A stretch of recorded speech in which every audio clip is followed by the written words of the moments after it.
Pewaris Desa Ajaib, Bab 5. Setelah berbicara, Dion menggulung lengan bajunya, menampakkan jam tangan Greenwater Ghost di pergelangan tangannya, lalu mulai menghitung mundur.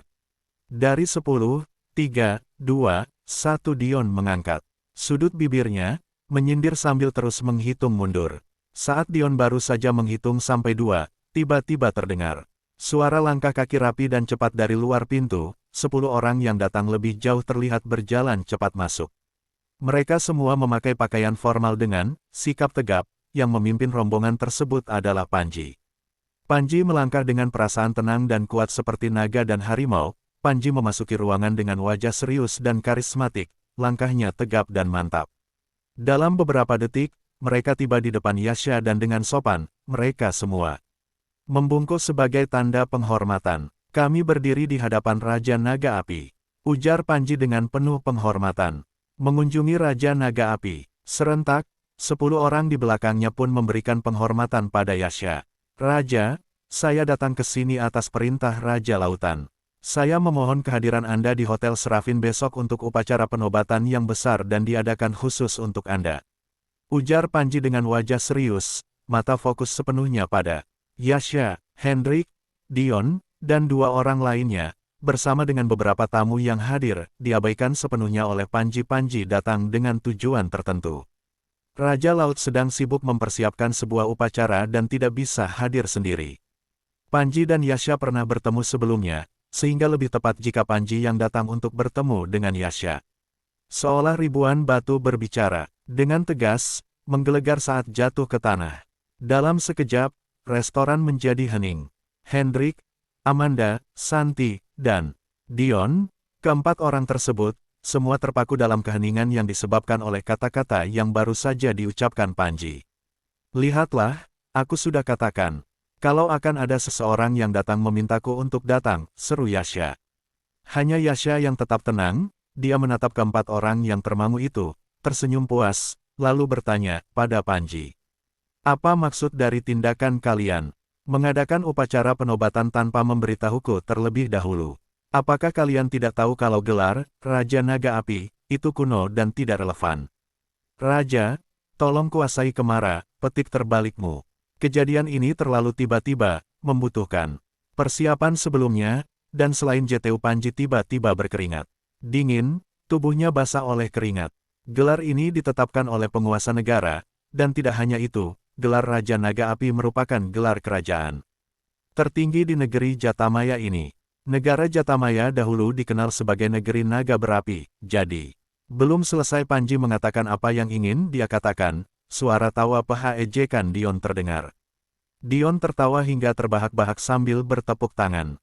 Hebat, benar-benar hebat, kata Dion. Panji tiba-tiba mengernyitkan keningnya, menatapnya dengan tajam. Siapa orang itu? Kenapa berani sekali mengganggu percakapannya dengan Raja Naga Api? Haha, kamu benar-benar seorang aktor yang hebat, Bung. Bahkan kamu menyewa seorang aktor hanya untuk membuat kami percaya. Ejek Dion. Dion menggoyangkan kakinya sambil berpikir. Aktingmu, properti, kostum, semuanya begitu nyata. Kalau bukan karena jumlah pemain pendukung yang terlalu sedikit, aku hampir saja percaya. Jika Oscar tidak memberikan penghargaan kepada kalian tahun ini, aku, Dion Abraham, tidak akan bisa membantahnya. Bung, kamu cukup hebat berakting, tapi aku heran, dari mana kamu bisa menemukan grup pemain seprofesional seperti ini? Apalagi dengan semua kostum ini sangat bagus. Setelah Dion berkata seperti itu, baru Santi, Amanda, dan Hendrik tersadar dari lamunan mereka. Amanda, Dion dan juga Santi tidak pernah percaya sejak awal hingga akhir. Sementara Hendrik, dia hampir saja percaya, tetapi setelah Dion bicara, dia berulah tersadar, dan pikiran itu benar-benar hilang sepenuhnya. Sungguh tak terbayangkan, bagaimana mungkin Yasha bisa meraih gelar raja? Bagaimana mungkin seorang raja memiliki penampilan seadanya seperti seorang petani? Semakin Santi dan Amanda mengamatinya, semakin terasa ketidaknyamanan mereka. Mereka sungguh percaya akan kata-kata Dion tanpa ragu, namun dalam lubuk hati, mereka merasakan bahwa Yasha tak berarti apa-apa bagi mereka. Dengan anggapan yang sudah ada dan pandangan dari Dion, jika kita benar-benar memperhatikan setiap detailnya, hal ini sama sekali tidak masuk akal. Bagaimana mungkin Yasha, bila bukan seorang aktor, bisa mengatur kedatangan mereka hingga detiknya? Jika dia memang adalah Raja Naga Api yang sebenarnya, mengapa dia tidak memberitahu mereka tentang upacara penobatan sebelumnya, malah melibatkan seorang aktor untuk perbuatannya? Sungguh tindakan yang menjijikkan dan membuat muak. Baiklah, Bung, hari ini aku hanya bisa menemanimu sampai di sini saja bermimpinya, karena kalau bermain lebih lama lagi, aku khawatir tidak akan sanggup lagi tertawa. Dion mengendurkan senyumnya, lalu menatap Amanda dengan serius. Amanda, di lain waktu saat kalian mengundang makan, tolong pastikan kalau makanan yang akan tersedia di meja itu mempunyai kualitas yang lebih baik. Makanan yang ada di sini hari ini, bahkan lebih rendah dari kata standar, sama sekali tidak pantas untuk disajikan di depan saya. Terima kasih. Jam 10 besok lagi, aku akan menunggu kamu di Hotel Serafin untuk datang ke upacara pengesahan, yang akan berlangsung seperti biasanya itu. Sebagai informasi untuk Bibi dan Paman, urusan terkait lantai 1, kalian urus saja sendiri, jangan ganggu aku dengan urusan tersebut. Tegas Dion, kemudian dia pun melenggang meninggalkan tempat tersebut. Hei, Santi untuk sekali, datang ke pesta itu, tetapi Dion sepertinya sudah tidak mempedulikan itu lagi. Santi menatap Yasha dengan tajam. Kedatangan kamu sudah seperti sebuah kutukan. Aku jadi tidak bisa datang ke pesta penobatan itu meski di lantai 1, dan itu semua karena kamu. Kamu, benar-benar membuat aku marah. Maki Santi. Lantas, Santi menarik pandangannya dari Yasha dan beralih pada Hendrik. Bagus sekali, Mas. Kalau sampai karena dia hari ini, karir putriku hancur, aku tidak akan membiarkanmu. Mas, camkan itu, ancamnya. Ayah, apa ayah lihat? Teriak Amanda. Amanda juga merasa sangat tidak senang, kejadian hari ini benar-benar membuat dia malu, sampai-sampai seperti tidak bisa bernapas. Di udara yang sama dengan Yasha, dia baru melihat laki-laki itu saja. Sudah membuatnya muak. Hendrik yang memang juga merasa bersalah pada anak dan istrinya hanya bisa diam. Dia juga tidak percaya jika Yasha akan seenaknya seperti itu. Ketika semua sedang sibuk dengan pikiran dan meredakan emosinya, tiba-tiba saja suara berat Panji menggema. Hei, berhenti. Dion yang baru saja sampai ke pintu dari restoran tersebut. Terkejut oleh suara Panji kemudian dia berhenti, dan memutar tubuhnya dengan tidak senang. Kenapa? Apa ada masalah? Apa ada anjing liar yang mau menggigitku? Panji dengan marah maju, dan langsung menamparkan wajah Dion dengan marah. Kamu, berani sekali kamu tidak sopan sama Raja Naga Api. Ayo cepat berlutut dan minta maaf sama Raja. Titah Panji. 10 orang yang datang bersama dengan Panji itu langsung bergerak maju. Mengelilingi Dion, mereka siap untuk melakukan tindakan kapan saja jika diminta. Yasha, cukup. Apa yang kamu dan grup aktingmu itu lakukan? Jangan macam-macam ya, karena aku tidak akan membiarkan kalian melakukan hal tidak jelas lagi. Bentak Amanda, kemudian dia bergegas menghampiri Dion. Dion, kamu tidak apa-apa, kan? Tanya Amanda dengan penuh perhatian. Santi panik, dia juga ikut menghampiri Dion dan bertanya. Pak Dion, bagaimana keadaan kamu? Tidak apa-apa, kan? Apanya yang tidak apa-apa? Apakah wajahku ini terlihat biasa saja? Dion tidak bisa lagi menahan amarahnya, dia melirik pada Panji. Hei, beraninya kamu menamparkan aku. Apa kamu? Belum sempat dia mengatakan apa yang ingin dia katakan, melihat tatapan mata dan ekspresi ganas dari Panji membuatnya menelan kembali kata-katanya. Hendrik memperhatikan itu. Dengan sedih dan bingung, dia sangat takut jika hal seperti ini akan mempengaruhi putrinya dan Yasha sendiri.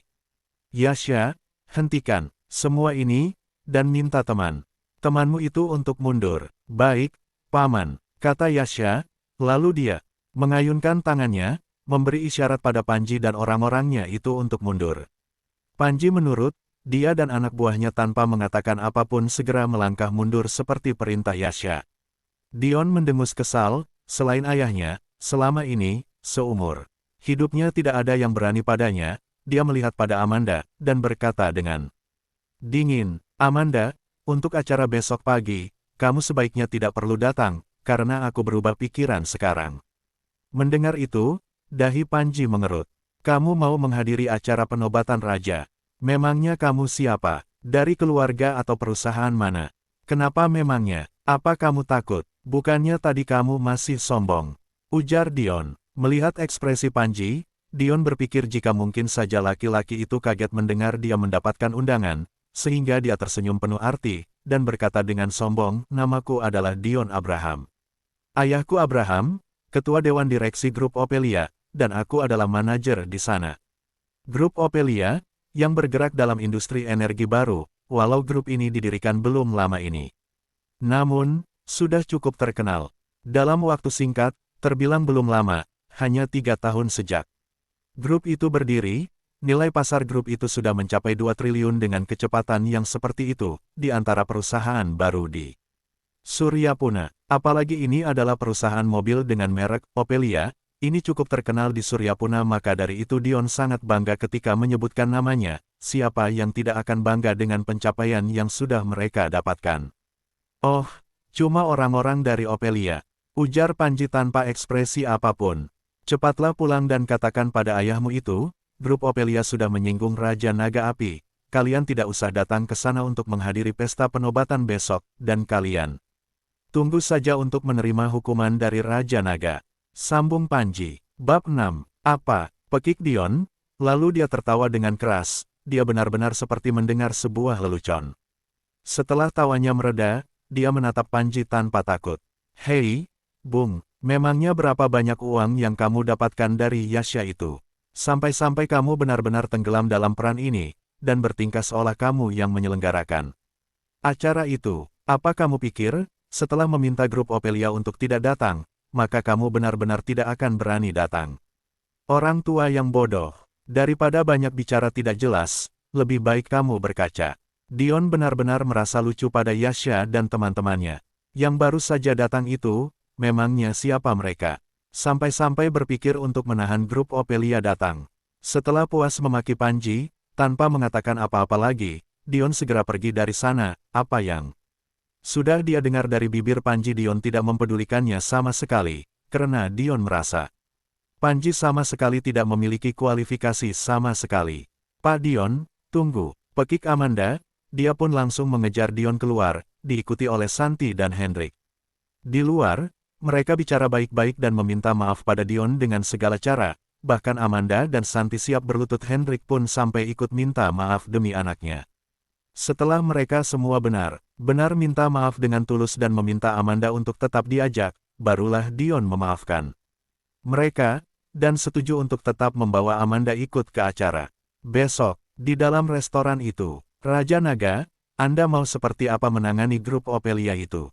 Berikan saja perintah pada kami, maka akan segera dilaksanakan," tanya Panji dengan rasa hormat pada Yasha. "Ais, kalian ini ya. Jangan panggil aku Raja Naga Api seperti itu. Eltu benar-benar kampungan. Namaku, Yasha, kalian panggil saja namaku," protes Yasha, karena dia merasa nama itu terlalu aneh. "Maaf Raja Naga, kami sebagai bawahan tidak berani melakukan itu," kata Panji yang disetujui oleh anak buahnya yang lain. Panji sudah melihat apa yang dilakukan oleh Yasha sebelumnya. Laki-laki di depannya ini memang tidak berbahaya, tetapi Yasha hampir membalikan stasiun kereta hanya dengan menginjakkan kakinya saja. Maka dari itu, Panji mana mungkin berani hanya memanggil dia nama. Namun, melihat raut wajah tidak suka Yasha, dia juga tidak berani. "Raja Naga Api, bagaimana kalau aku memanggil Anda, Pak Yasha, saja? Karena kalau hanya panggil nama, kami tidak berani." Yasha berpikir sebentar, sebelum akhirnya mengangguk. Oke juga, daripada Raja Naga Api itu." Lantas, Yasha memutar bola matanya, melihat ke arah luar.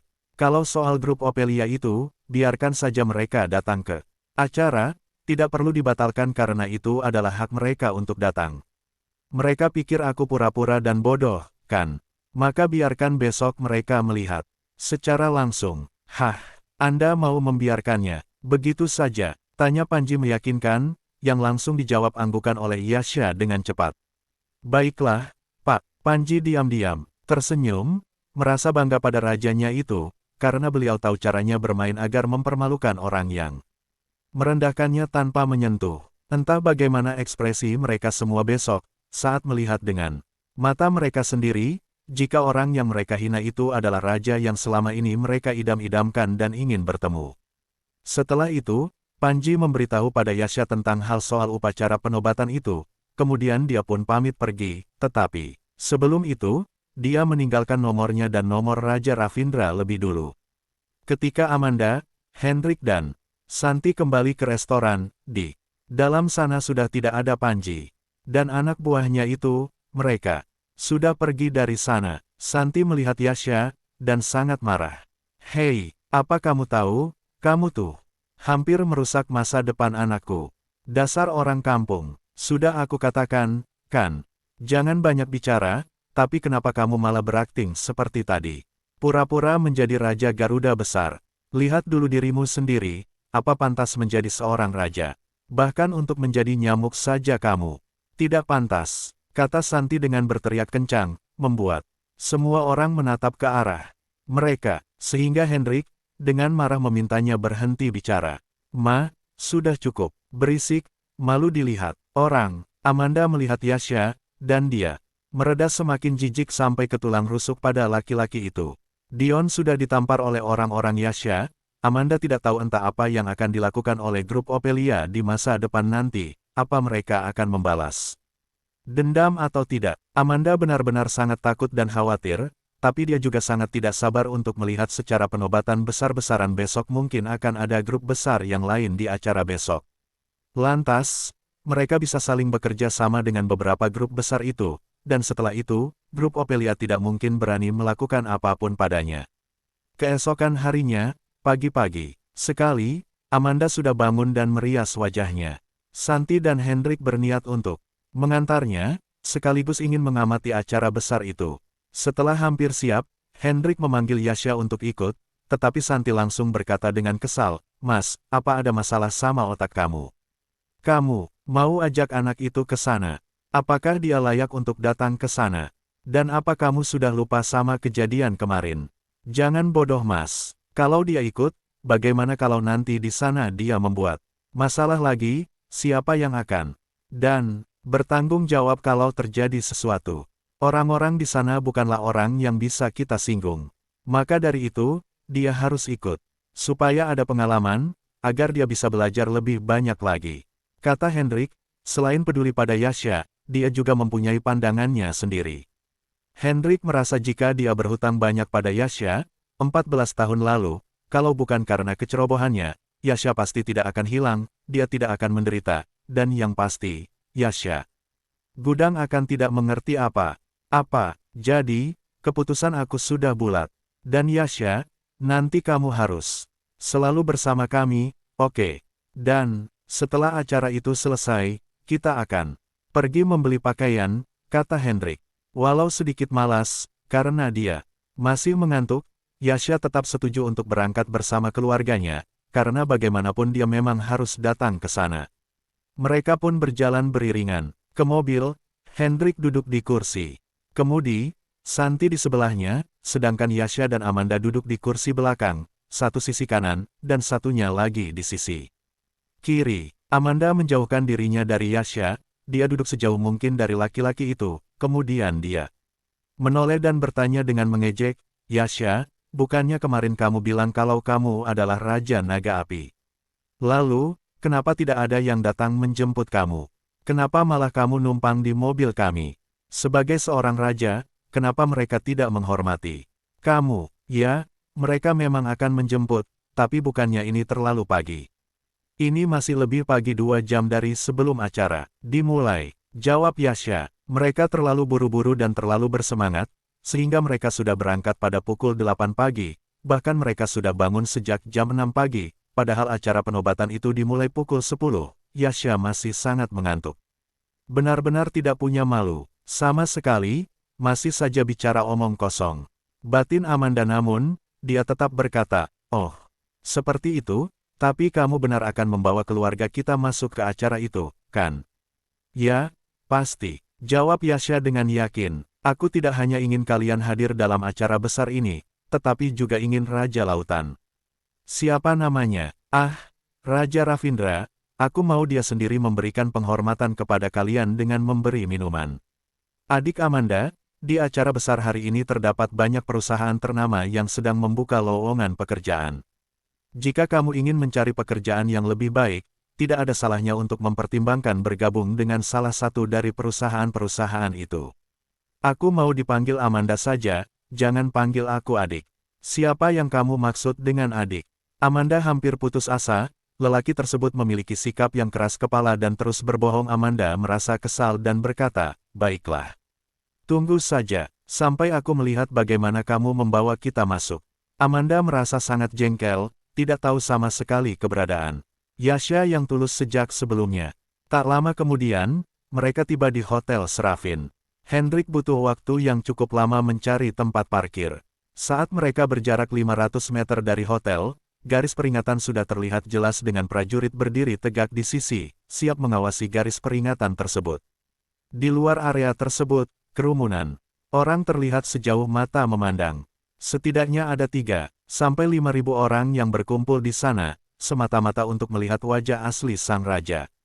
Garuda, tempat parkir dipadati oleh mobil-mobil mewah seperti Rolls-Royce Cullinan, Cayenne, Maybach, hingga Mercedes seperti pameran mobil mewah. Mobil-mobil tersebut berkilau dan menakjubkan, membuat banyak orang terpesona dan bermimpi sepanjang hidup mereka, seolah melihat hamparan permata di mana-mana. Keluarga Hendrik berdiri di tengah kerumunan, mereka melihat dengan kagum deretan mobil mewah dan orang-orang sukses yang turun dari mobil-mobil tersebut. Hadiri acara besar seperti ini, meskipun harus merelakan 10 tahun hidup, itu sangat layak. Ujar Hendrik penuh harapan dalam hatinya. Tidak ada laki-laki yang tidak menginginkan kesuksesan dan ketenaran, yang tidak mendambakan keanggotaan dalam kelompok elit, dengan kekuasaan yang menggenggamnya. Hendrik pun termasuk dalam kategori ini. Namun sayangnya, 14 tahun lalu, wajahnya mengalami kerusakan yang tak terhindarkan, dan bersamaan dengan kerusakan tersebut, masa depan Hendrik juga hancur. Hendrik teringat akan masa jalunya, dan tanpa sadar dia mengeluarkan napas panjang. Yasha melihat ekspresi Hendrik dan berkata, Paman, tak perlu merasa seperti itu. Kalau Paman ingin hadir di upacara besar, aku akan membantu kamu masuk. Ya, betul sekali, Yasha. Ya udah, sana masuk, desak Amanda, yang sekarang ingin mengingatkan Yasha atas kebiasaannya yang suka berlebihan. Namun, jangan memasukkan ayahku. Tunjukkan undanganmu terlebih dahulu sebelum berbicara. Setelah masuk, aku tidak punya undangan, kata Yasha santai. Lalu dia menggeleng tertawa. Acara besar ini diadakan untukku. Meminta undangan tampaknya tidak relevan. Tidakkah itu terdengar lucu? Wow, Bung, kamu begitu angkuhnya. Bahkan dari jauh sudah terdengar kesombonganmu. Tiba-tiba, Dion muncul dari kejauhan, dengan wajah murka. Anak muda, sudah lewat sehari, tapi kenapa masih saja bermimpi di siang bolong? Dion, apakah dia orang yang kemarin katanya ingin membatalkan kualifikasi undangan kita untuk grup Ophelia? Di sebelah Dion, ayahnya Abraham berdiri dengan pakaian rapi, menatap Yasha dengan tatapan tajam, seraya memberikan komentar ringan. Anak-anak muda sekarang, tak tahu malu. Benar-benar menggelikan, ucap Abraham dengan nada santai, sambil menggelengkan kepala.